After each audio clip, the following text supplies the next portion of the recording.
I think what you're seeing with Trump is he watches the polls like the best of them, and he knows he's losing right now, and he is choosing to not take any responsibility for that. He's choosing to point his finger at the media, at Clinton, at women who are coming out accusing him, and there is not a lot of Paul Ryan, other Republicans. There's not a lot of self-reflection happening right now, and for him, that's dangerous because he has a loyal base of supporters. He cannot win the presidential election with those supporters alone. He needs to expand that base, and you are seeing very few signs of him reaching out, trying to do anything in these last 3 weeks to bring new people into the fold. And he doesn't just deny the allegations. He, as he denies them, he says, number one, it's that we're all part of this, that we're part of some media conspiracy to bring these women forward to say these things. These women have attached their names and their reputations to this. I would say that. These are not anonymous sources. But then he also, at one point over the weekend, said essentially, look at them. Look at them. If I were going to do this, these aren't the women I would do it to because look at them. Too unattractive. Yeah. Ladies, I see that and I think, that's, if you're looking to expand your tent, that's not the way to do it. Well, he tweeted this morning, so he knows that something's up. He did tweet that polls show that large numbers of women are leaving him for something he didn't even do. But, the CDC research shows that 44% of women have experienced unwanted sexual contact at some point in their lives. So this really strikes home for a lot of women. So he's not losing GOP women in droves. They're sticking with him for partisan reasons. But the poll numbers do show he's losing women, and he clearly knows it now. Yeah, the she's not hot enough defense, I don't think, is a good one. And his problem, as it always is, I don't think he's ever been into self-reflection or actually expanding the tent at all. It's been about the audience he's talking to at the moment, and that has sometimes worked in a bigger way, but his goal has never been these things. Moving forward, can he get off of this story? No, I don't think he can, because he's not a person who changes his strategy in a nimble way. He's a guy who goes out and is Donald Trump. And the reason people are leaving and the reason people believe these accusations, by the way, party ID of the accused is not my metric for whether I believe these stories or not, which unfortunately in this town is often the metric.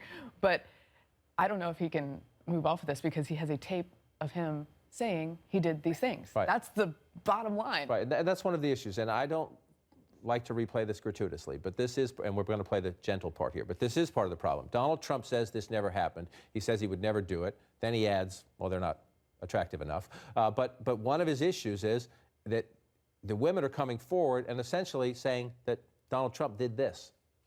I gotta use some Tic Tacs just in case I start kissing her. I'm automatically attracted to beautiful. I just start kissing them. It's like a magnet. You just kiss. I don't even wait. And when you're a star, they let you do it. You can do anything. Whatever you want. Again, he said in the debate that he was just talking, that he doesn't actually do those things. But these women are saying it's when they heard him in the debate deny it, that's when they decided to come forward. He's got a 30-year track record of boasting about his sexual exploits in the New York tabloids. I mean, this is not something that we just heard about after that video came out. It was in his own book, for crying out loud, talking about how he behaves. So this is nothing new. The Republican Party knew what they were getting. They went in with their eyes wide open. And there's a bigger story here, John, than this campaign. He is upending longstanding norms of American politics, not only in terms of his conduct when it comes to speaking about women or minorities, but talking about the very nature of American democracy in a way that we haven't seen in this country. And I think for the Republican Party to sort of stand there and watch him do that, and Paul Ryan spoke yesterday about it, but I've been very surprised that more people in the party have not spoken now about his comments regarding, again, the very fabric of American You say democracy. not spoken out against it. He was introduced yesterday by Senator Jeff Sessions of Alabama, who I criticized Senator Sessions last week because he's a former state attorney general. He's a law and order guy. He's a former federal prosecutor. And he said that what Trump describes in that tape, in his view, is not sexual assault. Sorry, Senator, it is. But Senator Sessions then said the rigged argument. This is a man who, among conservatives, has standing on issues of law and order. It's not just Donald Trump now. A lot of conservatives say, is Donald Trump one of us? Jeff Sessions is on immigration, on the Supreme Court. He's a guy a lot of conservatives look to. He stood up and said it is rigged. Before we bring it to the conversation, the Democrats are watching this too. Listen to Tim Kaine, Hillary Clinton's vice presidential running mate. He's essentially telling Democrats, do not think this is over. Do not stay home because of all this, it's rigged argument. The margins matter.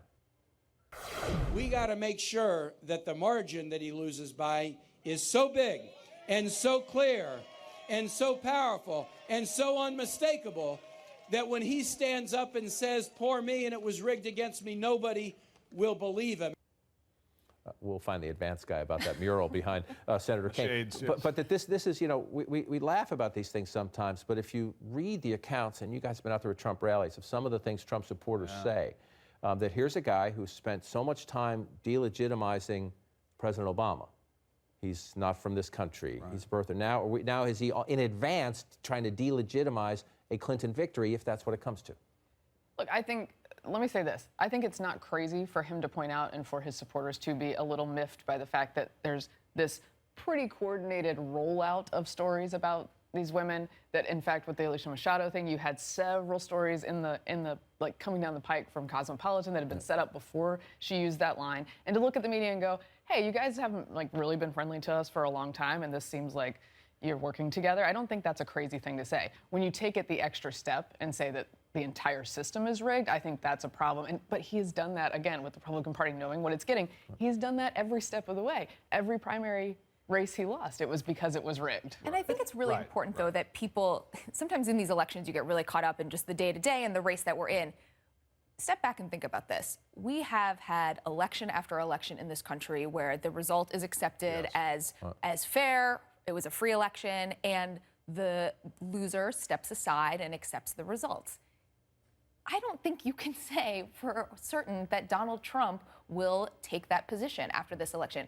And that is incredibly dangerous, not just because you're going to have his supporters out there thinking that Hillary Clinton is not legitimate, but it could freeze our democracy for her entire, if she's elected, for her entire 4 years. Republicans would have to choose whether they wanted to work with her. We're talking about something that is much bigger than just Donald Trump's, talk and rhetoric on the campaign trail right now. I can't believe I even have to say this out loud on TV, but the essence of American democracy is the peaceful transfer of power that is undisputed between between parties every 4 years, and that does seem to be now an open question. Real fast to Mary Catherine's point about the sort of nature of these women coming out. Two things. First of all, a lot of them said they heard him in the second debate say that he had done these things, and they said, hell no. And he actually did. He did it to me, and I'm going to speak to that. And second of all, in April, the Boston Globe, and in May, my paper, the New York Times, had stories about other women. And that was not part of some coordinated deal. So